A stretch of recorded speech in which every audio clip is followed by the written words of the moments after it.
Eyo. Karibu kwenye channel yetu ya HIV. Hii ni channel ambayo inarusha matukio ya ajabu ambayo yanatokea kipindi cha nyuma na matukio yanatokea kipindi cha mbele. Tunaye Mtanzania mmoja ambaye amefanikiwa kuwa kunguru kwa mikono yake mwenyewe. Si mwingine, ni kijana Alex Mponji. Karibu tuongee naye. Sogeza kamera. Habari yako Alex? Salama ndugu yangu. Hongera. Asante sana. Kwa sababu katika historia ya Tanzania na historia ya dunia nzima hakuna mwanaume ambaye amekamata kunguru zaidi ya kijana Alex. Sawa. Tunaenda kujua kwa nini amewezaje na ilikuwaje na kwa nini amemkamata huyu kunguru. Umewezaje kumkamata huyu kunguru? Kiukweli huyu kunguru nilitumia tekniki mbalimbali kwa sababu mimi nimesomea sana masuala ya kisayansi. Kwa hiyo nilitumia baadhi ya makemiko kutoka kwenye mitishamba pamoja na mbinu mbalimbali za kijeshi ili mradi nikaweza kumkamata kunguru. Namshukuru Mwenyezi Mungu. Kiukweli haikuwa rahisi brother. Lakini kama unavyoona kunguru amenona na kipaji kikubwa.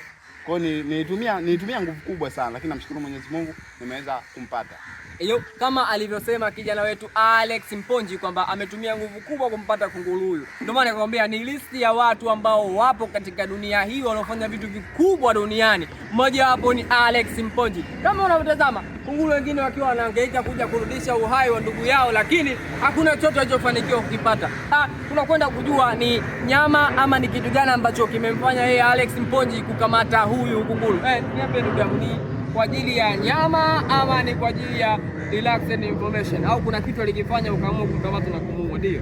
Kiukweli mimi ni mfugaji na nafuga kuku, unaona. Sasa huyu kunguru alikula vifaranga vyangu vitatu, sawa, pamoja na mayai 12. Sasa mimi kiukweli nilichukia sana na nikamtafuta kwa sababu nilimwekea alama. Nikamtafuta na mwisho siku nikampata. Baada ya kumpata nikamuua. Baada ya kumuua nikabidi nimfunge hivi alafu niwe namning'iniza juu ili mradi wenzake na wenyewe pia wajisikie uchungu, kwa sababu haiwezekani wanakulaje sana mayai. Lakini pia huyu ni mboga, naweza ngamtumia kwa ajili ya kitoweo na kadhalika, yani kwa sababu nyama ya kunguru kiukweli ni tamu.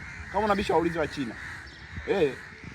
Kama ulivyosikia kwa kijana Alex Mponji kwamba yeye amefanya hivi kwa ajili ya kulipiza kisasi kwa sababu mayai yake matatu na vifaranga vyake vimeliwa na kunguru. Basi bila kupoteza muda tunaweza tukawaambia kunguru kwamba mmesikia la mkuu, basi msije mkavunjika guu, msije mkauliwa tena. Kijana Alex ni kijana mashuhuri sana. Bila shaka wamenisikiliza. Kunguru wote watakokuwa maeneo hayo unapotazama, basi utaendelea kuwa shauri na wenzio kunguru wakapate kusubscribe na kulike na kushare channel yetu ya HIV AIDS.